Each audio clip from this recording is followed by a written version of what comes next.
Üçüncü bölüm. Moyun qumga qish keldi. Bir qitim qon yig'ib o'tdi. Qor xeyli qalin yog'di, biroq uzoq turmadi. Atdiganligi jimiki cho'li sahra xuddi do'lqinlab o'tib, birdilla qetib qolgandek oppoq okeanga aylandi. Oq muhitga qamg'oqlarni vijildatib qo'g'lab yurgan shamollarla hokim bo'lib qoldi. Qumliqlarga nam singdi. Badaniga ho'l tegib, qetib ketgan taqir yerning bag'ri yumshidi. Çölni koinotning cheksiz osmonning jimjitligi qapladi. Buningdan sal ilgari sahra ustidan g'ozlar g'oqildab uchib o'tgan edi. Ular mo'yinqum ustida to'lmi egizlikda qattiq ovoz chiqarib, Himalaya taraflarga ketgan edi. Ular shimolning daryo va dengizlaridagi yozliq qarorgohlardan Hindi va Brahmaputraning azaldan azal eqib kelayotgan suvlarini mo'lja qilib uchishgan edi. Çöl jonivorlaridami qanot bo'lgan bo'lsa, ularmi albatta g'ozlarning mungli qishqirishlarga javoban havoga ko'tarilgan bo'ladi. Biroq har maxluqning peshonasiga o'z jannati putib qo'yilgan, hatto yuksak parvozlarga o'rgangan çöl sarimi o'zlarining uchar joylaridan unchalik yiroqlab ketmaydi. Akbaraning bolalari qish boshlanishiga voyaga yetib ko'zga ko'rinib qoldi. Ularning har birining o'ziga to'shliq xuy payli bor edi. Rost, Akbara ularga ism, atoq qo'ygani yo'q. Xudoning o'zi buyurmagandan keyin changilidan chiqib tanagimi boradi. Lekin Akbara bolalarini odamlar bilmaydigan Hind puroqlardan va boshqa o'ziga tonishliq belgilardan obdan farq qila oladi va har birini adashmasdan aniq chaqira oladi. Bo'ri kuchiklarining eng cho'ngi xuddi toshchaynlarga o'xshash yo'g'on bosh edi. Shuning uchun uni xumkala deb farqlantiradi. O'tiranchisi turgun va yo'g'on bo'lib, putlari uzun va kuchli edi. Vaqti soati kelganda u o'da haydalguvchilarga bosh bo'ladi. Shuning uchun uni Ildam deb taniydi. Uchinchi kuchiga bo'lsa, Akbaraning o'zila ko'k yanpishida oq tangisi bor bo'lib, onasining suyimlik qoruchug'i Akbara uni o'z nazarida Söyün deb atab olgan. U voyaga yetsin, texi ni umidvor oshiqlar uni deb bir-biriga qirg'inchilik soladi. Kechisi bilindirmay yoqqan qor hammaning ko'ngil ko'ksini ichvatdi. Bo'ri bolalari oldi bilan inlarining atrofini butunlay boshqacha qilib etgan. O'zlariga noma'lum bo'lgan bu g'alati narsani ko'rib, dimoqlarga uning hidini cho'nqur tortib, sal-pal urkib turishdi. Keyin qorning rohat baxsh muzdek salqini qonlarini jo'shqinlashtirdi. Bir-birini qo'g'lashib, xirildashib, qarg'u do'milishib, besishib, jiniga jon qo'shildiganligidan ingirishib, yayrab ketishdi. Shu qish tunji bo'ri bolalar uchun ana shundoq boshlandi. Qish oyoqlashganda ular bir-biridan ota-onalardan ayrilib chiqadi. Har biri mustaqil hayotga qadam bosishga majbur bo'ladi. Kashga yaqin yana qattiq qor yog'di. Ertasi saharda texi quyosh chiqmay turibla cho'l tamoman yo'rishib ketdi. Hamma yoq jimjitlik cho'mdi. Qish sovuqi ularning ishtahasini ichvatdi. Bo'rilar to'pi quloqlarini danqilib atrofga tikilishdi. O'lja izlab chiqadigan vaqt kelgan edi. Akbara boshqa bo'ri to'plarining kiyik ovini boshlash haqida xabar kutmoqda edi. Hozircha hech qanday ishorat yo'q. Lekin hamma shuningga e'tiroz bo'lib turdi. İntizar bo'lib turdi. Xumkalaning o'ltirishini ko'ring. U quloqlarini din tutgan peti sabrsizlik bilan kutib etibdi. Lekin texi o'ning qanchalik mushaqqatli ekanligini bilmaydi. Ana Ildammo tayyor turibdi. Mana Söyün ay onasining ko'zlariga chek va sadoqat bilan qarab o'tadi. Ularning yonida toshchaynar neri beri kelib turibdi. Hammasi Akbaraning amriga qarashliq. Lekin bularning hammasi ustidan yana bir buyuk hokim ochliq nafsi hokimi hukmronlik qilmoqda. Akbara vaqti bo'ldi deganda qilib o'rnidan qo'zg'aldi-da yurtib yo'lga tushdi. O'shiqcha kutgili bo'lmaydi.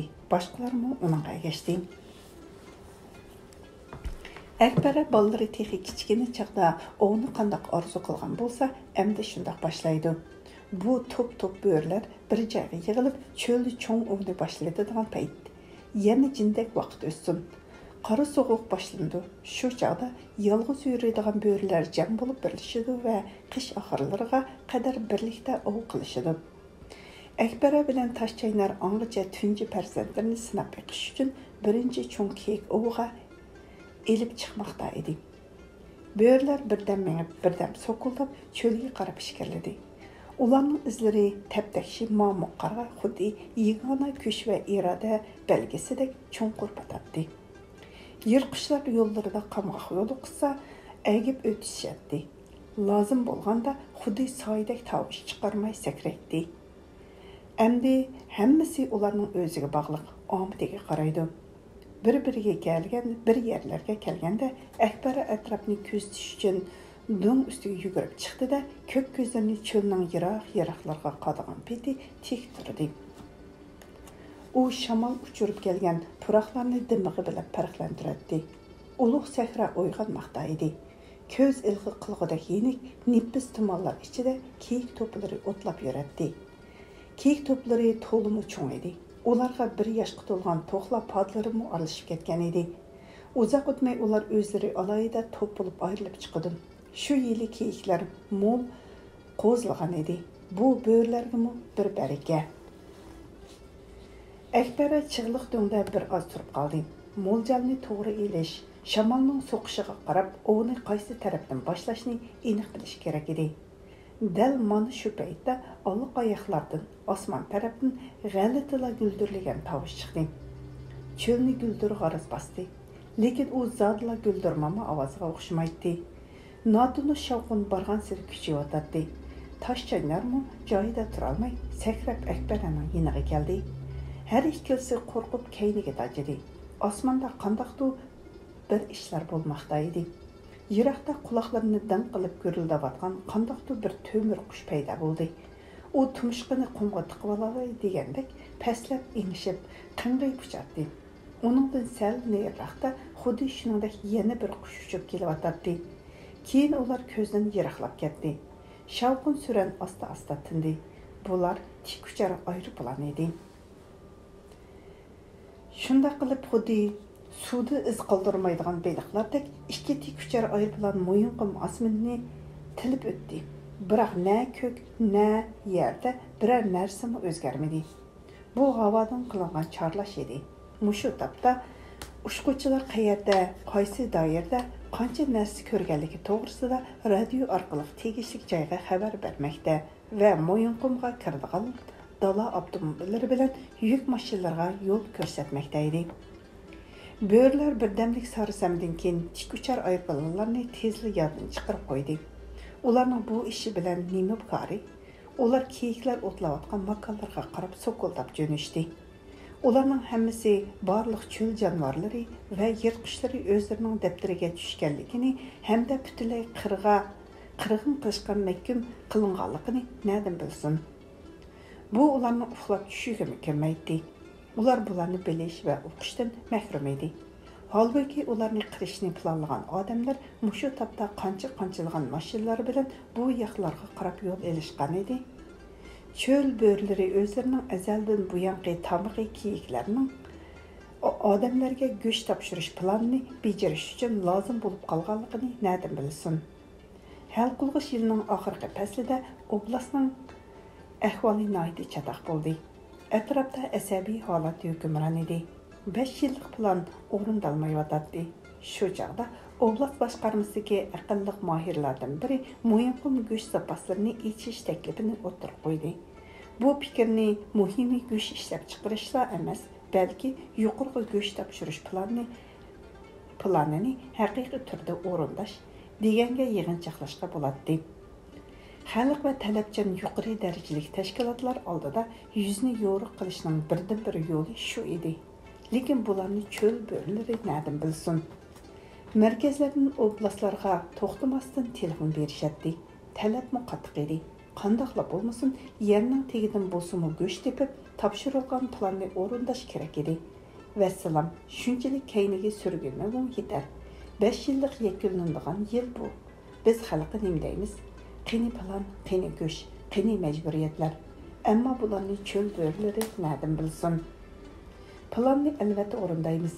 Javob yo'llaydi oblast boshqarmasi. Yaqinga 10 kun ichida bajaramiz. Joylarda qo'shimcha zapaslar mavjud. Amalni qilamiz, talab qilamiz. Bu oraliqda hech narsaning qilchi xabari bo'lmagan cho'l bo'ylari hamon Akbaraning yetakchiligida yumshoq qor ustidan undan chiqarmay minib, chat yoqqa xoli joylarni panohlab, hujum boshlaydigan yerlarga yetib kelishdi. O'zlarini egiz o'sgan chig' to'plari orasiga ilishdi. Ularning chig'larning qo'ng'ir yildiz to'plaridan zotlar farqlantirgili bo'lmaydi. Akbaraning to'piga bu yerdan hammasi uchuqlar ko'rinib turadi. Yaratilgandan beri hammasi bir-biriga o'xshash bo'lgan qo'rsoqlari oq, yelkalari sus jigar rangli kiyiklar. Ayrim turdagi xalqlar, jumladan qirg'izlar bu kiyiklarni bo'kan deb atashadi. Ning san-sanoqsiz podlari xavf xatardan xoli keng yo'lg'unliq vodiga yeni tushgan qor ostidagi arman shivoqlarni ishtiho bilan chimdib yurishadi. Akbara payt kutadi. Payt kutmas bo'lmaydi. Hujum oldida nafsini ruslamalish kerak. Ondan keyin hammasi biroqla kiyik to'plarga itildi va shu zamon qo'g'larni boshlaydi. Shu holatda qo'g'lab ketib, yana nimalarni qilish kerakligini o'z-o'zidan oydinlashdi. Yosh bo'rlarning taqti taq. Ular quyruqlarini asabiylik bilan shipaqlashdi. Quloqlarini birdak dam qilib, birdam salpaytidi. Eg'ir besiq tosh chaynarning qini qizidi. Tishlarini o'ljisining biqinlariga sanchish orzusida qo'chirlatdi. Biroq Akbara ko'zlarini chaqnagan o'tni yo'shiradi. Bo'rlarni teg'i hujumga boshlamay, eng qulay paytning kelishini kutadi. Faqat shunda qilgandila u o'ngdan keladi. Aksicha bo'lganda kiyiklar birdamning ichidala shamolda kuchib ko'zdan g'oyib bo'ladi. Boshqa hech qanday hayvon ularda tez yugurolmaydi. Ham payt kutish kerak. Shu chaqda xuddi yozdagi chaqmoqdek yana boyqi tikuchar aeroplanlar ko'rindi. Bu qitim ular tez pastlab uchib kelishdi. Bemalol o'tlab yurgan kiyiklarning qalin to'plari ustiga yopirilishdi. Kiyiklar qattiq urkib ketishdi. Hamma ish birdamning ichida yuz berdi. Yuzlagan minglagan qo'rqib ketgan kiyiklar sarkilardan ayrilib ko'zlari ola-chekman bo'lib, o'zlarini qalaymaqan har tarafga urishga boshladi. Azar yemagan maxluqlar osmondan tushgan to'mir balaga taqat qila olmadi. Tikuchar aeroplanlarga bo'lsa, dal shuning o'zi kerak edi. Ular qutirab turib, tuzab ketgan kiyik to'plarni yerga qisib, o'rab ondan oldiga o'tib, bir to'pni nerida o'tlab yurgan boshqa bir poda bilan to'qinishtirib, qalaymaqan qilib tashladi.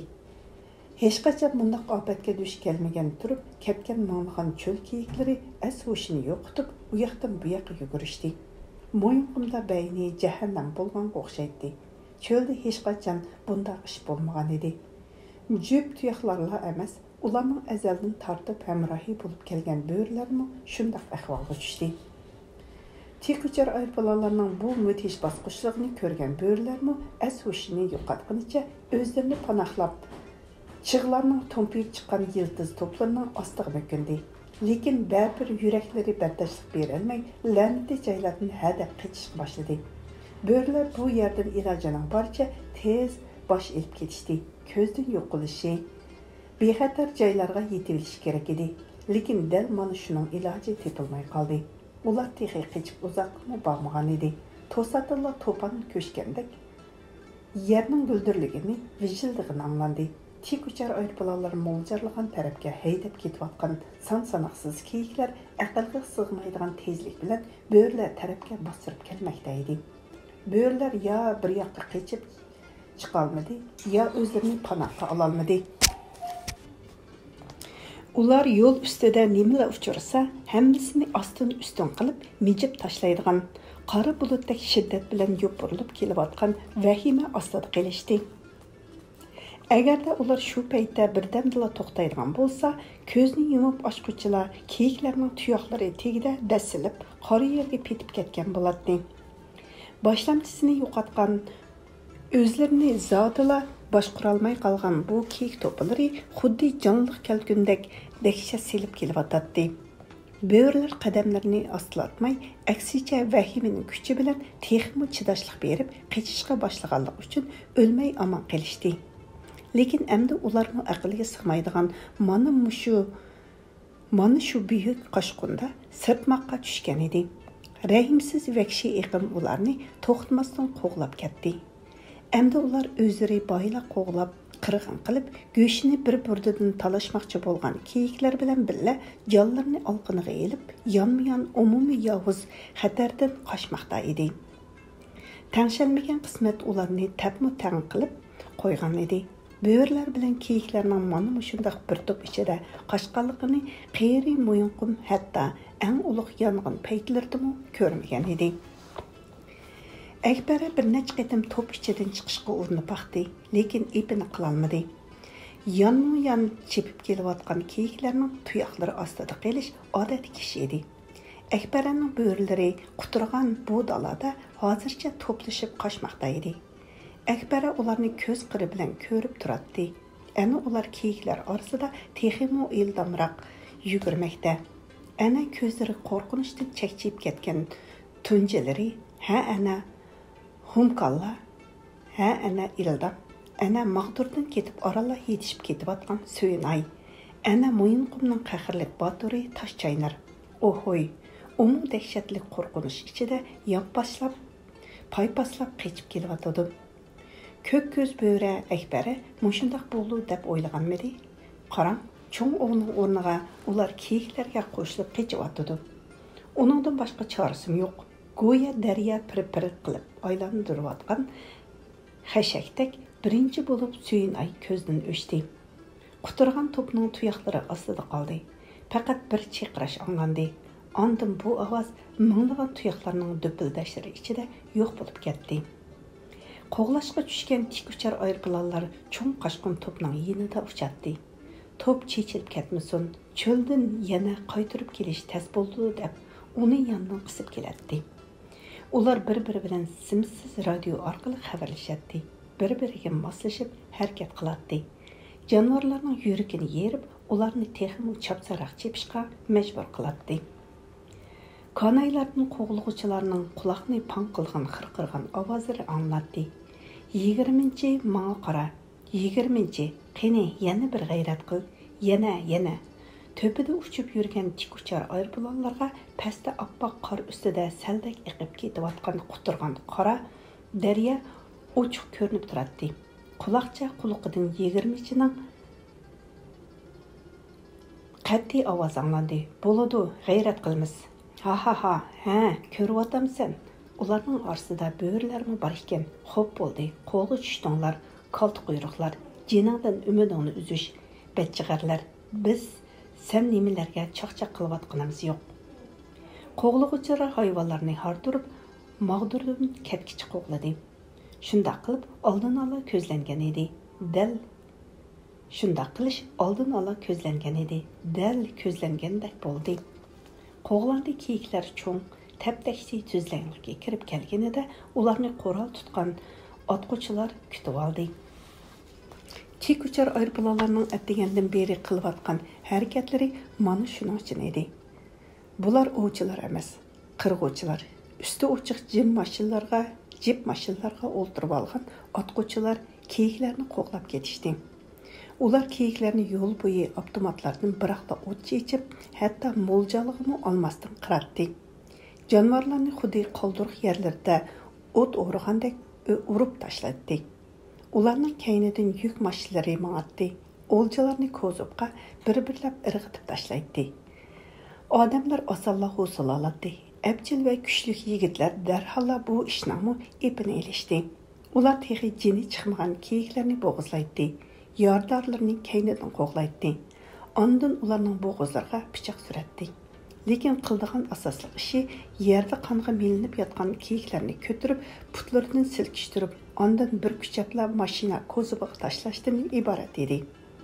Cho'l bo'lgani uchunla Xudoga mana shunday qonliq seliq to'lmoqda edi. Qonga melangan kiyiklar ko'ziblarga tog'dek dövləndi. Qırğın davam qılıbatatdı.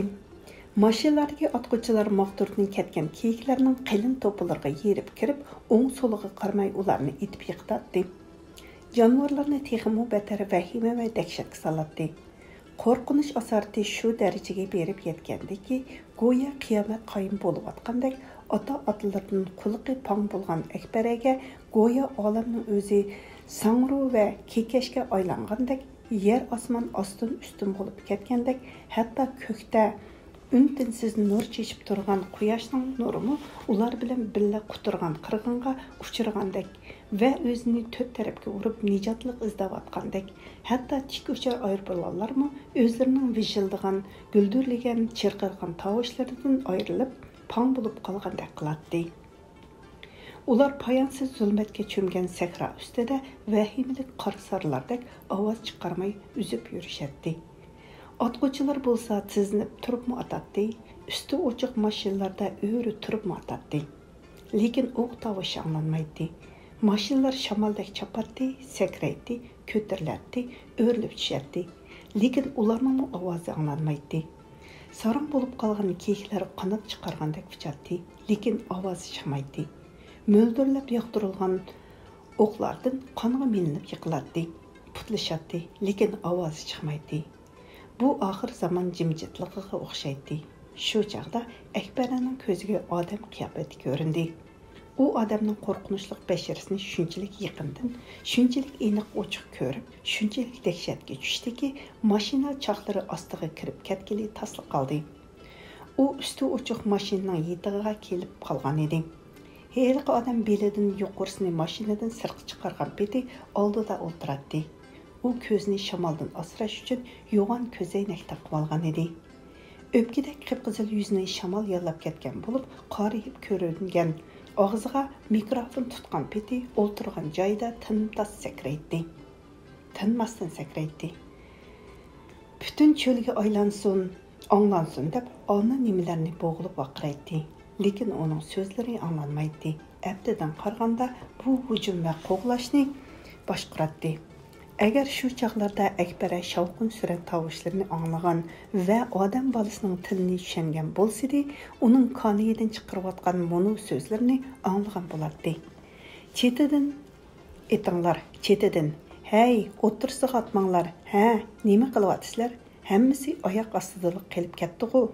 U o'ldirilgan kiyiklarning go'shtlari yerda payxon bo'lib ketmasin, deydi-da. Shu chaqda mikrofonga vaqirayotgan kishi mashina bilan yonma-yon qechib ketayotgan kiyiklarning orasida bir bo'ra, uning keynidan bo'lsa yana bir necha bo'ra chepib ketayotganligini ko'rib qoldi. U bir silkindi. Oldi nimalarni deb xirildab vaqirdi-da, oldirmay tur deganda qilib mikrofonni tashladi-da, qo'liga miltiq oldi va shu zamotla uni batladi. Akbaraning qo'lidan nima keladi? Ko'zoynak taqilgan bu odamning o'zini mo'ljalga elayotganligini u tushunmaydi. Tushunsa, bilsimi, xo'sh nima qila oladi? To'pning ichidan chiqib ketolmaydi. O'zini panohga ololmaydi. Odam bo'lsa, hamon mo'ljalga oladi. Akbaraning puti ostiga nimadir taraslab burildi. U beshi bilan mullaq etib tushdi. Lekin to'pning tagida qolmaslik uchun darhol sakrab qopdi. Uni shu qutqizdi. Shu chaqda u tunji bolasi Humakalning osmonga egiz chapchib, ondan yerga yiqilganini ko'rdi. Uni chepib ketayotganda otgan edi. U gavdasi so'zilib o'ldirilgan peti o'z qinab etib ketdi.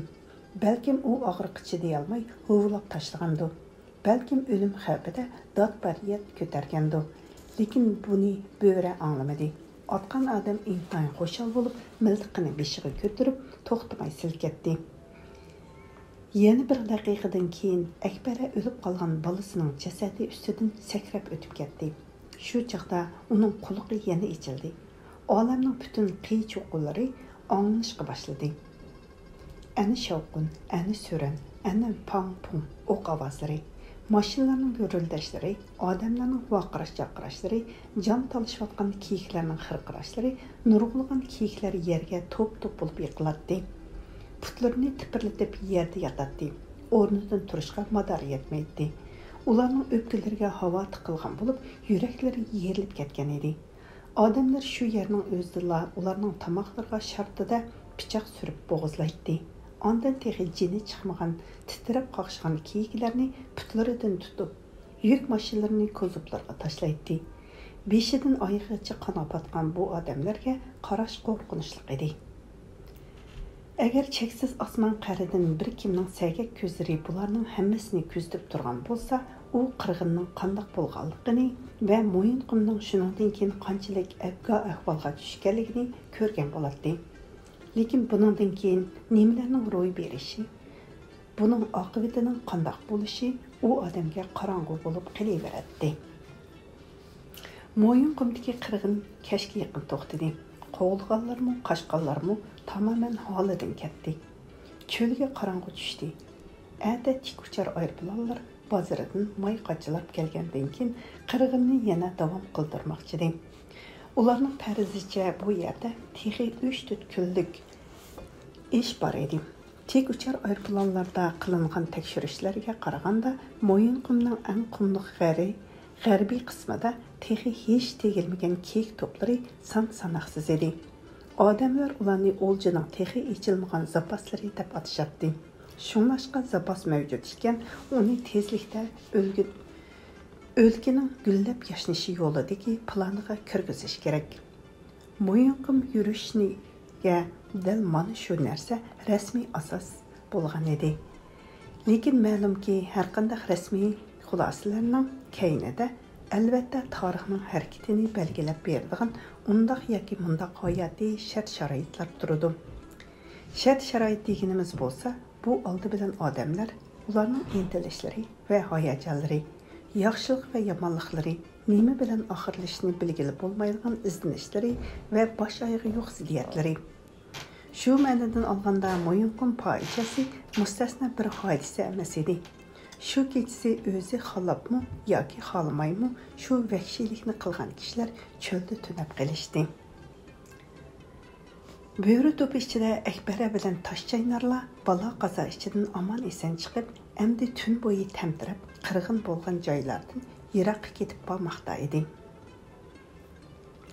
Qiyomat bolğan dala tuzda qaychi berib, ko'krakları, dovsollari ta sağırg'izgacha lay patqaqqa patqan böğrüler zo'rma-zo'r qadam tashlaydi. Tilangan, shilangan, yorlangan putlari tinmay zing'illab og'riydi. Kuyganning ichishadi. Köygəndək etişədi. Hər bir qədəm taşlamaq misallı bir azab idi.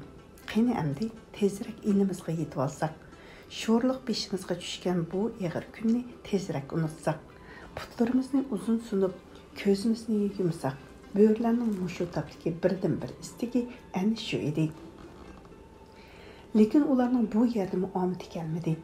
İniği yıqılışıb qalğanda ular adamlarning üstüdən düşdü. Qadirdan ininin yenidilar, yoğan yük maşinisi qarayıb görünətdi. Onun çaxları yulğun şaxları arasıga girib kirgan edi. O yerdən adamlarning ovozi, go'ng'ir-mo'ng'irlari anlatdi. Böğürlər birdən jim quloq selib turishdi. Ondan g'ing qilmay ochiq cho'lga qarab ketishdi. Nemishqidir dal shu paytda tun qorong'uligini yerib, mashinaning o'tkir chiroqlari yondi. Gerçi ularning nurlari neriqi yoqib tushgan bo'lsa-mu, lekin shuning o'zimi yetib ashaddi. Böğürlər aqsab, ağırıq azabidan dinganqlab, beshi qaygan tarafga ketishdi. Akbaraning bo'libmi oldingi tapallari etishib og'riydi. Zedi bo'lgan putlarga ozroq bo'lsa-mu, orom berish uchun u ermay qolgan qorlar ustidan qadam besish urinatdi. Böğrü tapallardan tushgan so'lg'in gullar qorda alamlik ma'yus so'rilib boradi. Balalar öldü. Başpanahi yolu edik. Çölde adamlar quturabdı. Ular oltaylan edi. Şoför kepananımı qo'shib hesablaganda ular tasodifiy bir joyga yig'ilib qolgan o'lja to'plag'uchilar. Ular ata ishni atagarak boshlaymiz deb cho'lda tunab qolgan edi. Ishmi ularga toza o'ngdan keldi. Машинаға ташланған hər bir kiyik üçün 50 tiyin berilətdi. Бүгін 3 kozubni liq to'ldirishdi. Lekin har qancha qilgan bilanmi, qorong'i tushguncha hamma etilgan, yiqilgan kiyiklarni yig'ishga ulgurolmadi. Atdiganda yig'ilmay qolganlarni tepib, mashinaga tashlab, ondan prinsiplik qatnash vositalariga joylashtirdi. Ular o'ljalarni Mo'yinqumdan yiroq-yiroqlarga elib ketdi. Shu kechasi oy to'lgan edi. To'lin ay yiroq ufuqdan aytib baldur ko'tarildi. Ay baxti o'shgan, qorlari butunlay erib ketmagan cho'lning hamma yiqidan ochiq ko'rinib turadi. Uning tiniq nurlari cho'ldagi qamg'oqlar, o'y cho'nqurlar, do'ng to'plarni dam yoritib, dam qorong'ilashtirib turadi. Lekin shu g'uvlab turgan insijin yo'q joylarda yo'g'on yuk mashinasining qarayib turgan qarisi ko'zga hech sig'maydi. U bo'rlarning jiniga dahshat solardi. Her qitim uni ko'rganda bo'rlarning yuraklari kayniga tortishib ketadi. Quyruqlarini chatroqlarga qisib, qadamlarini tezlatadi. Shuningga baxmay ular hadisda to'xtab, yana kayniga tikilib qaraydi. Nima bo'layotgandi? Nimishqa odamlar ularning ini oldida to'xtaydi? Nima bor ularga? Bu qo'rqinchli cho'ng mashina bu yerda xeyli uzoq turamdikin yoki ketamdikin? Darvaqa bu mashina harbiy buyruq bo'yicha chiqarilgan. Üstü birizin bilan yepildigan, hayvatlik chaqlari 100 yil yursimi, yerilib ketmaydigan. Xohlagan yerda bemalol minib ketaveradigan dala avtomobili Mi-A3 edi. Kozubda ata mang'izish uchun qoldirilgan o'nlagan kichik kiyik murdalari orasida qo'llari xuddi asir ilingandek bog'lab qo'yilgan bir odam yotadi. U tegidagi va yonlaridagi kiyiklarning jasadlari vaqt o'tgan sari sovib, ketib ketayotganligini his qildi. Har nima bo'lsa-mu, ularning terisi uni isitib, jiniga orom berib turadi. Bo'lmasa ahvol to'liq chatoq edi. Mashina ustiga yipilgan bersentning yo'chiqlaridan oy marlaydi. Lekin yotgan odamning ko'ziga bo'shliqdan boshqa narsa ko'rinmaydi. Baxti qashqan chehrasida azob oqibat aks etadi. Endi uning taqdiri mana shu odamlarga bog'liq. U bu yerga ular bilan birga keldi. U shularga o'xshashla Mo'yinqum qirg'iqidan pul tepib ketmoqchi edi. Odamning umri nima degan savolga javob tepib bermak tas. İnsanlarning munosabati shunchalik g'alati, insonlarning tabiati, mijoz xulqi shunchalik rang-barang va murakkabki, hatto eng mukammal, eng zamonaviy hisoblash sistemalari eng oddiy inson tabiatining umumiy sizqini berolmaydi. Mana mushu 6 kishini alayli, to'g'rirog'i 5 kishi. Chunki dala avtomobilining shoferi Kiba ayrimchilar. U bularga mashina haydaguvchi bo'lib qo'shilgan. Yana kelib ularning ichidagi birdan-bir bola chaqliq odam. Lekin ochiqini aytganda, sheriklaridan unchalik farqi yo'q. Shularning biri xolos. Mana shu altaylarning hayotida bir-biriga butunlay qarma-qarshi holatlarning bo'lishi va buni elektronlik hisoblash mashinasi bilan hisoblashning hojati yo'qligi. Shuningdek, gap odamlarning eng kichik arzimas kollektivi ustida ketayotganida odamning aqli yetmaydigan, anglash qiyin bo'lgan hollarning ko'p bo'lganligi shubhasiz. Xudoning xohishi shu ekanda, aksicha bo'lganda ularning hammasi odamni ta'jabga soladigan tarzda bir xildagi odam bo'lib chiqadi. Yana kim biladi? Har holda ular Mo'yinqumga otlangan chog'larida ahvol shunday edi. Bo'dinaning uyi yo'q, naga basa vitildaq degandek, bularmi tayini yo'q, shamol qayerga uchrashsa shu yerga ketaveradigan qamg'aqdek bir nimalar edi. Faqat Kipala buningdan mustasno edi. Ularning uchini xotini tashlab ketgan. Hammasilar yo bir kimni jo'ndagan, yo o'zlari jo'ndalgan. Shuning uchun jahondan to'ygan, hamma narsadan norozi odamlar edi. Ularning orasida yoshgina bir yigit ajilibroq turadi. Uning ismi G'alida Advid edi. Bu nom qadimiy kitoblarda bor. İncilning 3-mulk bütügida aytilgan. U aslida Diakonning o'g'li bo'lib, Piskov taraflardan edi. Otasi vafot bo'lgandan keyin cherkov xodimining avlodi deb tahsil uchun diniy maktabda qabul qilingan. Ammo 2 yildan keyin kupurlikqa yo'l qo'yganligi uchun u yerdan haydalgan edi. Mana endi 2 qo'li bog'langan holda Mi-A3 ning kozubida jo'jisini kutib yetibdi. U birning tili bilan aytganda, u kimida isyon ko'tarmoqchi bo'lgan. Ularning hammasi Advini hisobga olmaganda o'lgidek haraqkash edi. Kasbimiz haraq ichish deydi o'zlari. Biroq bu yerdimi kepa ularga jiq qo'shilmaydi. Şopurluq qog'ozni asırmısı bo'lmaydi.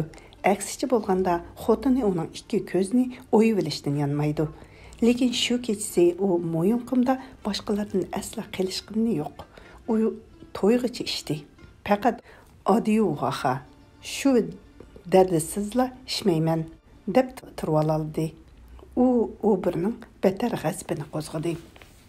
O qo'li ostidagi kiyik yiquvchilarga o'zini qisqa qilib Uber deb chaqirish kerakligini aytib qo'ygan edi.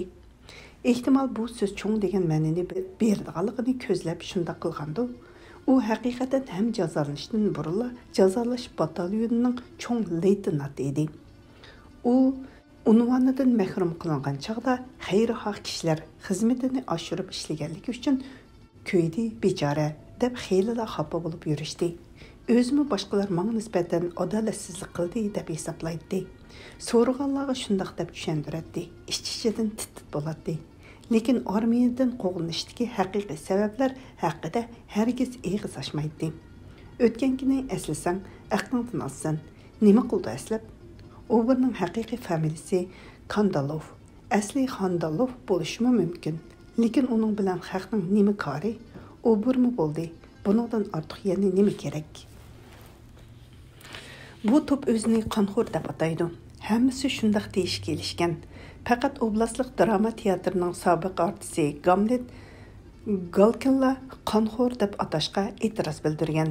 Hey, qo'yinglar, shu qanxo'r panxo'rni. Ko'nglim yoqtirmaydi shu qanxo'r deganni. Balalar, biz safarga otlanayapmiz, kelinglar, nomimizmi safar bo'lsin.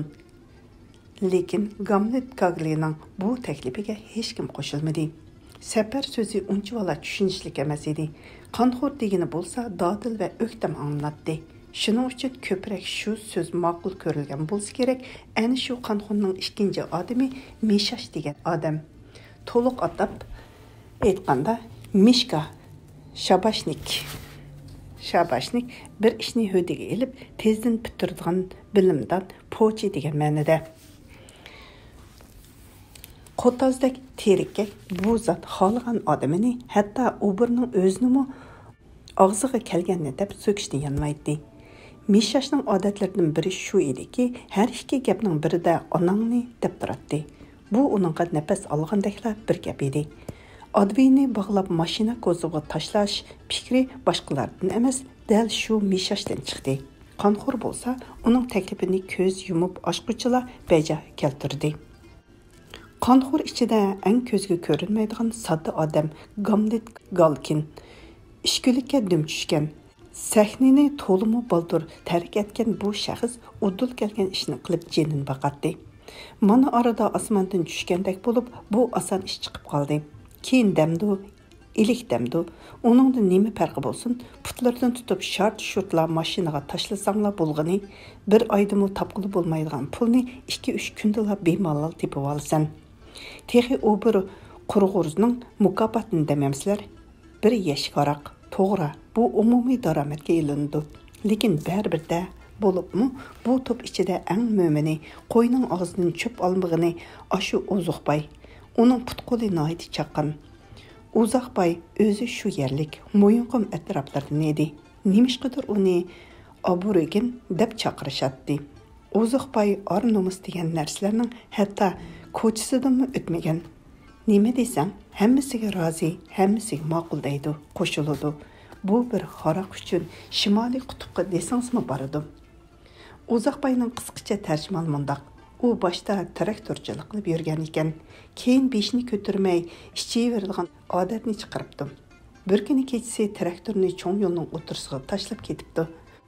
Uningga yo'ldan kelayotgan bir mashina so'qilib, odam nobud bo'libdi. Uzoqbay shuningdan keyin 2 yil qamoqda yetib chiqibdi. Shu orliqda xotini bolalarini elib ketib qolibdi. Shuningdan keyin Uzoqbay "Nadisan?" deb shaharga jo'nibdi. Tayini bor biror ishning peshini tutolmabdi. Oziq-tulik do'konida yuk to'shib yuribdi.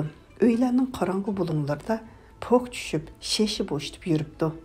Uber uni ana shunda qorong'u bulunglarning biridan tepibdi. Uzoqbay uningga g'ing qilmay egishibdi. Nemisiga g'ing qilsin? U bir kandavulga yoq degil bo'lamdi. U yiroqdilla purashqa to'lib ustadim. U bir kandalov bosh bo'lgan qonxo'r mana shunday qilib tepishgan edi. Ular Miyinqumdagi taqib markazida o'tirib chiqishdi. Agar taqdir va taqdirlar haqida hadislarni oldin belgilab beradigan tirikchilikning turli tuman hol ahvollari ustida so'z ochadigan bo'lsak, shundoq deyishimiz kerakki, Odviy Kallistratov o'z vaqtida diniy maktabni muvaffaqiyatli tamomlab, shu yo'lda hunarini ko'rsatib, yaxshi nom atoqlarga musharraf bo'lib yurgan bo'lsaydi, u chaqda Xudo guvoh, u bir Kandalovni hech qanday tashvishga qo'ymagan, beshinimi bunchavala qotirmagan bo'ladi. Darvaqa Odviyning hamma sinfdoshlari yangildak o'quvchi bolalarmi keyinchalik tanlab olgan turmush yo'llarini eg'ishmas qadamlar bilan davomlashtirdi. Ularning hammasi bu sohada sobiq diakonning o'g'li Odviydan chaqqaroq va chapdasroq chiqishdi. Ular diniy tahsilini tugatgandan keyin Chirkov mansab shotisining baldoqlaridan muvaffaqiyatli holda o'rlab turdi. Vaholanki Odviy ruhoniy otlarining suyimlik, istedodli o'quvchilaridan hisoblanadi. O'z sinfdoshlari qatoridan chiqib ketmagan bo'lsa, u chaqda hech qachon u bir Kandalovga duch kelmagan bo'ladi. U bir Kandalov bo'lsa, poplarni dunyoga xatolashib ketib qolgan odamlar deb biladi. O'ziga kelsak, umri bino bo'lib Chirkovga yaqin yo'llamagan, hatto Chirkov nima ekan deb qiziqibmi boqmagan edi.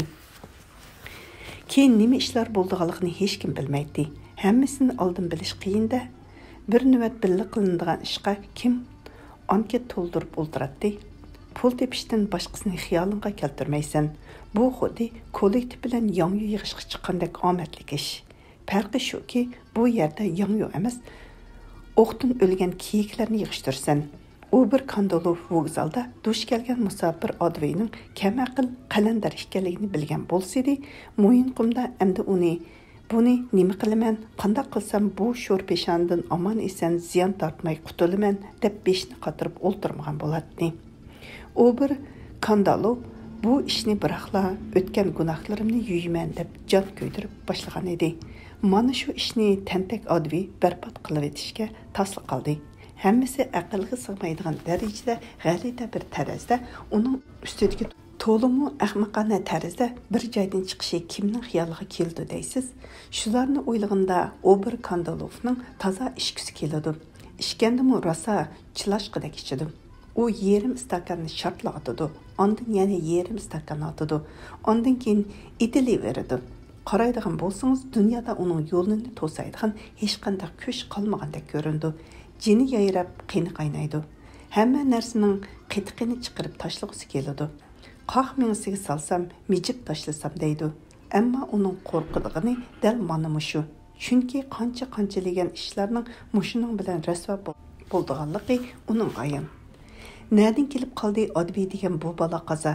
Yana taqdir va taqdirlar haqida boshqa hadislarni keltirib chiqaradigan turli tuman hol ahvollar haqida so'zlaydigan bo'lsak, u holda aytishimiz kerakki, bularning hammasi xeyli burun boshlangan va bu yerlardan xeyli yerlarda boshlangan edi. U chaqlarda Odviy diniy maktabning kupurliq fikrlari uchun qo'g'lab chiqarilgan bo'lib, oblast komsomol gezitining shtatdan sirtqi xodimi bo'lib ishlaydi. Gezi tahrir bölümü o'quvchilar suyib o'qiydigan mavzularda kelishtirib yozadigan, uning ustiga maktabdan qo'g'landi qilingan yosh yigitga to'limi qizib qaraydi. U Chirkov tarafidan murtad deb e'lon qilingancha dinga qarshi tashviqot elib berish uchun xeyli qulay sharoitga ega edi. O'z navbatida diniy maktab bilan chiqish olmagan bu yigitga yoshlar matbuotida o'ziga yaqin bo'lgan axloqiy ma'naviy masalalarni ko'tarib chiqish ancha-muncha qiziqarli bo'lib tuyuladi. Oblast matbuotini to'pon paytidagi suvdak besib ketgan bir qilibdagi zerikarlik aqlbozsizliklar, tomtoqlar pal ichishlar orasida uning gezi sahifalaridagi ajoyib fikrlari shubhasiz o'quvchilarning e'tiborini o'ziga tortadi. Buningga yoshlarla emas, cho'nglarmi qiziqadi. Hozircha har ikkala taraf bir-birini taqozo qilib bir-biriga lozim ekanligini tushunib turadi. Lekin hilal aydek əmdila көтіріліп bu yigitning yuragida qandaq yalquluq niyatlar bosh ko'tarayotganligini noiti oz adam, to'g'riraqi bir odamdan boshqa hech kim bilmaydi. Audi muxbir sifatida nomi bara-bara ko'pchilikka tonilgandan keyin qandaqdir bir munosib shakl, qandaqdir o'tirchi ideviy ara yo'l tepib, shuning vositasi bilan o'z nazarida to'limi jiddiy va hayotiy jihatdan g'oyat muhim bo'lgan hozirgi zamonda Xudo va inson haqidagi jadidlik fikrlari hamda tasvirlarni ko'na diniy ta'limotning qetib qolgan taqdirlarga zid qilib ifodalab berishni ko'ngliga pukkan edi. Uning niyat qilishni qilib oldida ikki bo'ysunmaydigan, ishg'ol qilg'ili bo'lmaydigan zo'r istikam turganligini xiyolga keltirmaganligi kulgilik edi. Bu 2-3 ko'sh bir-birini hech qachon yoqtirgan emas, ham yoqtirmaydi. Bir-biriga hech qachon bo'ysungan emas, ham bo'ysunmaydi. Bir tarafda ming yillardan beri dinni e'tiqodning soplig'ini har qanday yangiliklardan va hattoki yaxshi niyat bilan o'tirg'i chiqqan yangi fikrlardan tishtirniqi bilan qo'g'dab, asrab, himoya qilib kelgan. O'zgarmas vaqtga tava bo'lmagan johilona dinniy qarashlar ikkinchi tarafda. Dinni uning har qanday ko'rinishlarida to'p yildizi bilan inkor qiladigan, rad qiladigan ilmiy ateizmning qudratlik mantiqi bechora yigit ana shularning orasida tugman teshining o'tirsida qolgandek puchilnatdi.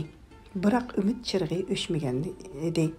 İnsaniyetning tarixiy taraqqiyoti jarayonida va uningga bog'liq holda Xudo kategoriyasining vaqtiga nisbatan rivojlanishi degan yangi aqidani kuyib-pishib ko'tarib chiqayotgan Odviy Kallistratov taqdir baldurmu, kashmu baribir menga o'z qarshiligimni odamlarga ma'lum qilish uchun imkoniyat berdi deb ishnatdi.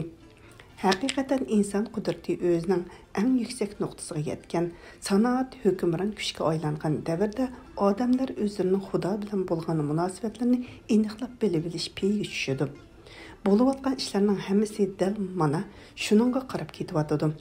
Odamning xulosalari texi to'liq emas bo'lib, xeyli munozara talab qiladi. Lekin rasmiy diniy ta'lim uning bu erkin fikrini hazm qilib kechirib ketolmadi. U tova istig'fordan bosh tortguncha boshqalar uni diniy maktabdan haydavatdi. Odviy Kallistratovning mangli kang bo'lib, bo'zdek oq edi. O'z qatardagi nurg'un yoshlarga o'xshash u chochlarini yelkasiga o'stirgan, qo'ng'ir rangli quyuq soqol qo'ygan edi. Bular uningga ko'rkamlik beg'ishlamasa-mu, lekin chiroyini mo'min muloyim qilib ko'rsatdi. Chanoqlardan burtib chiqqan ko'zlari tinmay pildab turadi. Ularda yana o'zi qiynalib tepayotgan narsalarning kelgan cheksiz mamnunlik va shuning bilan birga u yaxshilik qilmoqchi bo'lib etilayotgan atrofdagi odamlardan kelayotgan nurg'un eg'ir azob oqibatlarmi ifodalanib turadi. U ko'proq katakcha ko'nglik, o'ri yoqliq tivitliq pufayka, sovuq kunlari ko'nirgan palto, dadasidan qolgan qalpiqini kiyib yuradi. U mo'yinqum cho'ldimi shu usti bosh bilan paydo bo'ldi. Mushu paytda qo'llari bog'langan holda mashina kuzovida yotgan Odviyning xiyoldan har turli ochiq, alamlik o'ylar o'tmoqda edi. Lekin shu topda hammasidan yolg'izlik alami qalbini o'rtavatadi.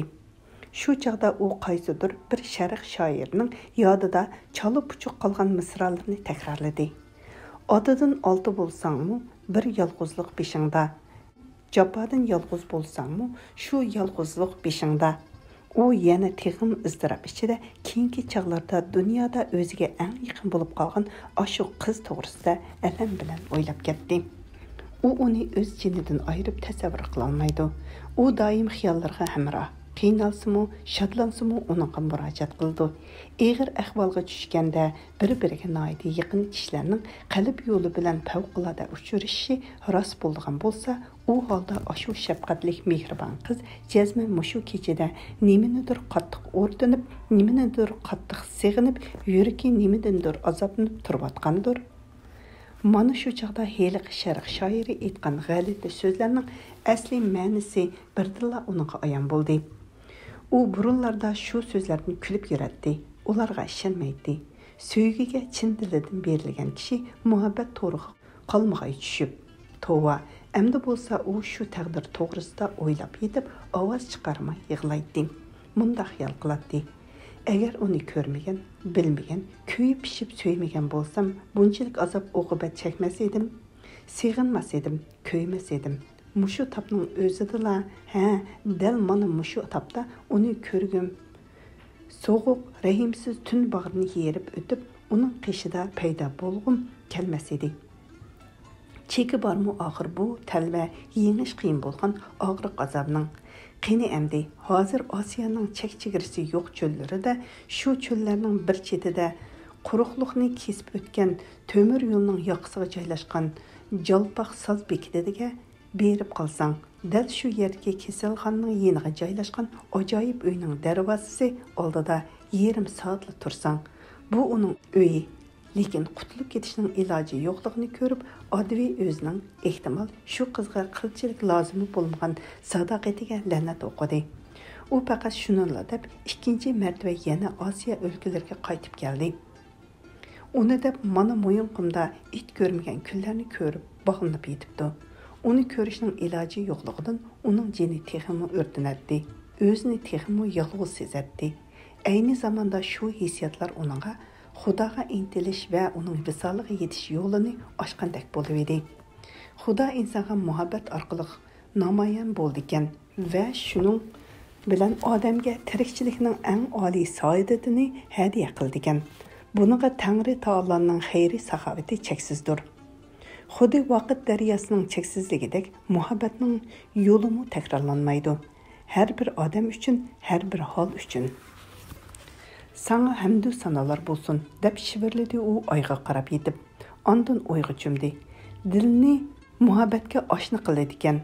Bu mu lutfi marhamatining cheksizligidan. Qani u buni tushunsa. Shu chaq tövəndə mashina yenida qadam tovushlar anglandi. Kimdir kekirib xirildigan peti mashina ko'ziga eslashga boshladi. Mishash ekan. Uning kaynidan kepaning qalisi ko'rindi. Rasa kötürüşken oxşaydı, ulardan güpüldep haraqның qansıq pırıq çıqıb duratdı. Yetiveremsen, anаңni, qini qop ornыңdan, itning popi, obur chaqırvatıdı. Terangni shilib alman deydi. Mishash tilligan beti kiyiklar üstüdün, xudi iyiq inida dildangshigandek, uyoq bu yoqqa lapangshib kelvatadi. Kepamu taktis saldi. Terisini shilib, mushu cho'lga tashlab ketimiz. Cho'lmu gapmu, kekirdini Mishash, shu hiyliq uchun Sibirga avatish kerak bu ishni. U anangni toza beshimizni qatording. Nima so'pi qilmoqchimiding bizni? Toza tepibsanda odamni, anang.